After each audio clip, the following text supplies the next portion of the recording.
आप लोग? I hope आप लोग बहुत अच्छे होंगे और मैं भी बहुत अच्छा हूँ। सबसे पहले welcome to my new channel unlock dreams, एक उड़ान सपनों की ओर। तो चलिए इस सपनों की उड़ान को आज लेकर चलते हैं बड़ी बड़ी मल्टीनेशनल कंपनीज की तरफ। आपने नाम सुना होगा, Tata, Reliance, L&T, JP Morgan, Accenture, Wipro, Microsoft, Google, Facebook, न जाने कौन कौन सी कंपनीज। जितनी सारी कंपनीज की मैं आपसे बात कर रहा हूं उससे भी बहुत ज्यादा बहुत ज्यादा लेवल पे, बहुत बड़े लेवल पे आपके पास कंपनीज है। और उन सब कंपनीज को सबसे बड़ी जो रिक्वायरमेंट होती है वो किसकी होती है? सोच के बताइए, सोच के बताइए, सोच के बताइए, सोच के बताइए। Yes, Bingo. सबसे बड़ी जरूरत उनको होती है इंजीनियर्स की, क्योंकि ये इंजीनियर्स जो होते हैं वो देते हैं उनको सबसे बड़ा प्रोडक्शन। जो प्रोडक्टिव वर्क जो है वो करते हैं इंजीनियर्स। तो इंजीनियर्स जो है वो बहुत ज्यादा क्रिएटिव होते हैं, साथ ही साथ बहुत ज्यादा प्रोडक्टिव होते हैं। तो ये जो है सबसे बड़ी डिमांड होती है, सबसे बड़ी रिक्वायरमेंट होती है बड़ी बड़ी मल्टीनेशनल कंपनीज की। तो जितनी भी मैन्युफैक्चरिंग का हम लोग जो कंसेप्ट आज जो हम लोग डिस्कस करने वाले हैं वो है हमारा इंजीनियरिंग। सबसे पहले एक छोटी सी रिक्वेस्ट आप लोगों से, आप भले मेरा चैनल सब्सक्राइब ना करें कोई दिक्कत नहीं, बट आप मेरी इस इंफॉर्मेशन को शेयर जरूर करेंगे, प्लीज प्लीज प्लीज। चलिए तो आज का टॉपिक शुरू करते हैं, और आज का टॉपिक है हमारा बीटेक। बीटेक जो है उसका मतलब होता है बैचलर ऑफ टेक्नोलॉजी। साथ ही साथ मैं बात कर रहा हूँ इंजीनियरिंग की, इसको बीई से भी जानते हैं। बीई और बीटेक बहुत ज्यादा डिफरेंस नहीं है दोनों में। बीई कुछ ऐसा कंसेप्ट है जब कोई कॉलेज आपको आर्ट्स, बिजनेस, ये वो सारे कोर्सेज कराता है, साथ से साथ टेक्नोलॉजी भी देता है, मतलब इंजीनियरिंग भी साथ में करवाता है, तो वो अपने आप को यूज करवाता है बीई। बट अगर कोई कॉलेज सिर्फ स्पेसिफाइड है फॉर द सिर्फ टेक्निकल फील्ड, मतलब सिर्फ इंजीनियरिंग ही करवाता है, तो वो अपने लिए लिखता है बीटेक। तो बहुत बड़ा डिफरेंस कुछ भी नहीं है, आप बीई और बीटेक में कंफ्यूज ना हो। बैचलर ऑफ इंजीनियरिंग बोलिए या बैचलर ऑफ टेक्नोलॉजी बोलिए, द आंसर इज सेम, क्योंकि ये दोनों ही क्या है, इंजीनियरिंग है। अब आपने इंजीनियरिंग के बारे में जब सुनी लिया है तो इंजीनियरिंग का कंसेप्ट क्या है उसके बारे में डिस्कस कर लेते हैं। अगर आप साइंस प्रोफेशन से हैं या साइंस स्ट्रीम से हैं, आपने 11th 12th साइंस से पढ़ा है और साइंस में भी आपने स्पेशली मैथ से अगर पढ़ा है, तो आपको फील्ड मिलता है इंजीनियरिंग का। इंजीनियरिंग जो है बहुत वास्ट फील्ड है, इतना वास्ट फील्ड है कि आप इसकी सारी ब्रांचेस के बारे में जब सुनेंगे तो आपकी आंखें खुल जाएंगी। अभी आप नॉर्मली जब बात करते हो तो किस किस बारे में बात करते हैं? Computer science, IT, electronics, electrical, mechanical, automobile, chemical, और आपका फुस हो जाता है। बट आज जो मैं डिस्कस करने वाला हूं, आज जो मैं आपको बताने वाला हूं, आप उन सबको सुन के, आज उन सबको देख के आपकी आंखें खुली की खुली रह जाएंगी। तो चलिए अपना मुंह बंद करिए और आज का टॉपिक शुरू करते हैं। आज का टॉपिक शुरू करने से पहले एक छोटी सी एक और बात, आपको मैंने पहले ही बताया था कि आप अपने सब्जेक्ट को चूज करते वक्त बहुत ज्यादा ध्यान रखें, आप अपने इंटरेस्ट का सब्जेक्ट ही चूज करें, क्योंकि पैशन और प्रोफेशन मिलेगा तभी तो सक्सेस मिलेगी। तो आपका प्रोफेशन आपका पैशन होना चाहिए पहले। तो आप अपने पैशन को पहले दिमाग में फिट कर लीजिए, अपने पैशन को पहले सर्च कर लीजिए, अपने इंटरेस्ट को फाइंड कर लीजिए कि मेरा इंटरेस्ट क्या है, और उसके बाद इस चीज का सिलेक्शन करेंगे। तो सबसे पहले आपने अपने इंटरेस्ट फाइंड आउट कर लिया है। चलिए अपने इंटरेस्ट अगर फाइंड आउट कर लिया तो अब बात करते हैं इसकी अलग अलग स्ट्रीम्स के बारे में। तो बीटेक जो है वो कौन कौन से ऑप्शंस देता है, मतलब किस किस फील्ड में आप इंजीनियरिंग कर सकते हैं, उसके बारे में डिस्कस करते हैं। सबसे फेमस जो है वो कंप्यूटर साइंस। कंप्यूटर साइंस के बाद आता है मैकेनिकल, मैकेनिकल के बाद है केमिकल, एरोस्पेस। आपको तो पता होगा स्पेस क्राफ्ट जो होते हैं, एरोप्लेन जो होते हैं, उनकी भी इंजीनियरिंग होती है, उसको स्पेस एरोस्पेस में डाल देते हैं। फिर सिविल आता है, उसके बाद इलेक्ट्रिकल इंजीनियरिंग आता है, सिरेमिक, सिरेमिक आजकल बहुत ज्यादा चल रहा है, सिरेमिक की टाइल्स और ये सारे, तो सिरेमिक इंजीनियरिंग होती है। इलेक्ट्रॉनिक्स एंड कम्युनिकेशन होता है, इंस्ट्रूमेंटेशन में इंजीनियरिंग होती है, रोबोटिक्स में भी इंजीनियरिंग होती है। रोबोटिक्स में आपने आजकल देखा होगा कि कोविड-19 जब से डिस्कस चल रहा है, तो कुछ कुछ रोबोट्स बनाते हैं जो सामान लेके आ रहे हैं, लेके जा रहे हैं, तो वो रोबोटिक्स का कंसेप्ट है। रोबोटिक्स इंजीनियरिंग हो सकती है। मेटलर्जिकल हो सकती है। मेटलर्जिकल के अंदर क्या होता है? मेटलर्जी जो कंसेप्ट होता है जिसमें हम लोग मेटल्स को अलग करते हैं उनके ओर्स में से, यस वेरी गुड, तो उसकी इंजीनियरिंग हो सकती है। पेट्रोलियम इंजीनियरिंग हो सकती है। इलेक्ट्रॉनिक्स एंड इलेक्ट्रिकल में इंजीनियरिंग हो सकती है। पेट्रोलियम इंजीनियरिंग का मतलब पेट्रोलियम से रिलेटेड, पूरा का पूरा petroleum, specified for the petroleum. Aeronautical engineering हो सकती है, वो स्पेशली स्पेस जो होता है, तो स्पेस में जाने वालों के लिए जो इंजीनियरिंग होती है, जो नासाज होते हैं उनके लिए, तो एरोनॉटिकल इंजीनियरिंग हो गई। इंडस्ट्रियल इंजीनियरिंग हो गई। मरीन, स्पेशली जो शिप होते हैं, बड़े बड़े शिप, उनके लिए जो इंजीनियरिंग होती है दैट इज मरीन इंजीनियरिंग। आप उसके लिए सोच सकते हैं, साथ ही साथ आप सोच सकते हैं कि जो पनडुब्बी होती है, यस उसके लिए हो सकता है, that is the concept of marine engineering. Automobile, आज की जो बड़ी बड़ी कार्स आप देख रहे हैं, वॉक्सवैगन से लेके जेगुआर और पता नहीं कौन कौन सी बड़ी बड़ी कार्स के नाम है, फरारी, ये वो सब के लिए जो इंजीनियरिंग है वो ऑटोमोबाइल में आती है। पावर इंजीनियरिंग हो गया, जो आपके बड़े बड़े पावर प्लांट्स होते हैं उनके लिए। बायोमेडिकल, तो मेडिकल फील्ड में भी इंजीनियरिंग की जरूरत पड़ती है, that is called biomedical engineering. उसके बाद बायोटेक्नोलॉजी को लेकर भी इंजीनियरिंग होती है।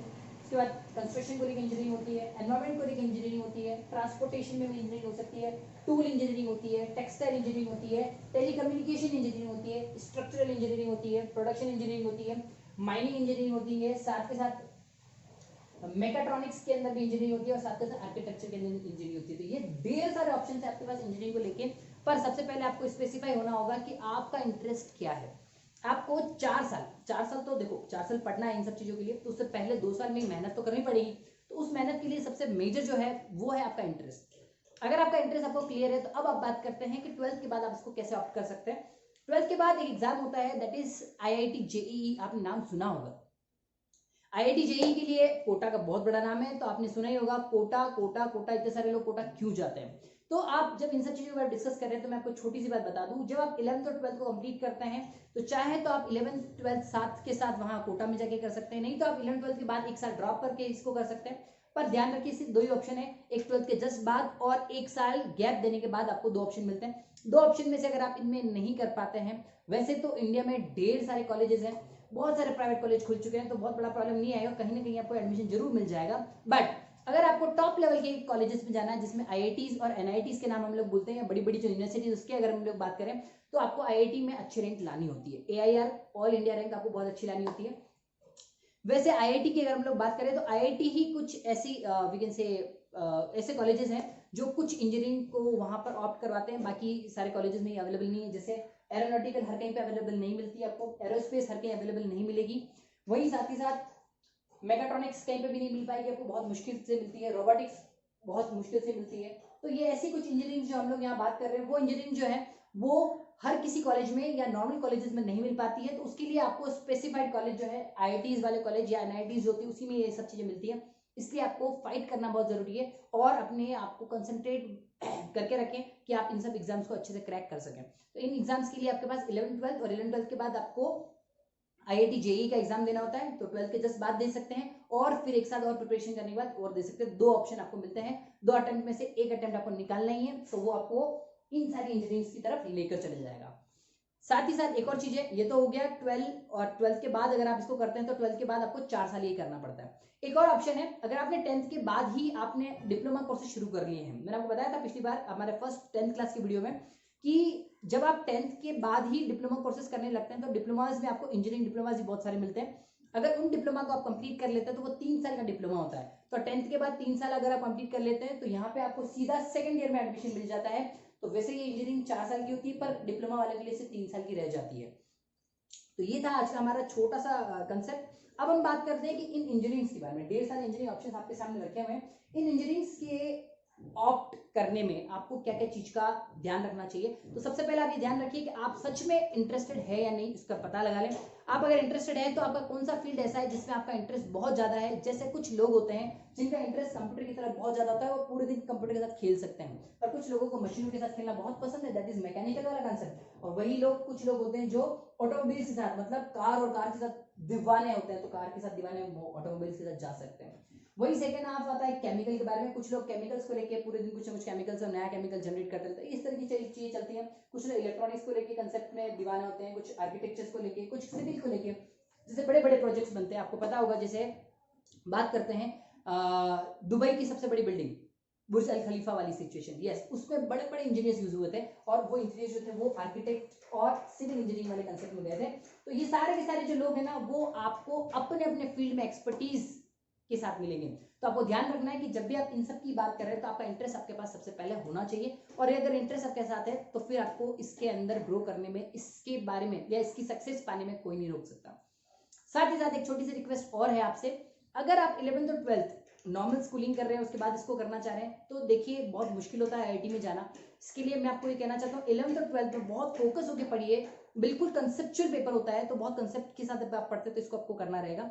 अब जब आप IIT के एग्जाम की बात कर रहे हैं तो IIT एग्जाम जो होते हैं वो 2 पार्ट में होते हैं, एक मेंस होता है और एक एडवांस होता है। तो सबसे पहले आपको उसके मेंस के पेपर को क्लियर करना होता है। अगर आप मेंस में क्लियर होते हैं तभी आप एडवांस का पेपर दे सकते हैं। तो मेंस और एडवांस 2 पेपर होते हैं, और उन पेपर से भी पहले आपको एक छोटी सी बात बता दूं कि आपको इस 12th के स्टैंडर्ड में एटलीस्ट 60% सिक्योर करने होते हैं। तो आप 12th साइंस में 60% सिक्योर करें सबसे पहले, बोर्ड के एग्जाम्स अच्छे से दें, साथ ही साथ फिर आप अपने एग्जाम्स के लिए प्रिपेयर करना शुरू कर दें। और एक और चीज़, 11th और 12th दो क्लासेज ऐसी है जिसमें आपको सारा बेसिक पढ़ा दिया जाता है, तो आप इसके बेसिक्स को अच्छे से पढ़ें, 11th और 12th पे अच्छे से फोकस करें, तो आप IIT में भी आराम से क्रैक कर पाएंगे। आपको थोड़ी सी एक्स्ट्रा मेहनत करनी है तो आप जरूर कर लेंगे। तो ये था आज का छोटा सा वीडियो हमारा अबाउट द बीटेक इंजीनियरिंग के बारे में। इंजीनियरिंग की जो लाइफ होती है, मैं एक्चुअली खुद इंजीनियर हूँ, तो मैं आपको बता दूं कि इंजीनियरिंग की जो लाइफ होती है बहुत ज़्यादा नॉलेजफुल होती है। आपको बहुत सारा नॉलेज मिलता है। 4 साल जब इंजीनियरिंग करते हैं तो 4 साल इंजीनियरिंग में आप वो पूरी दुनिया देख लेते हैं जो आपने आज तक कभी नहीं देखी।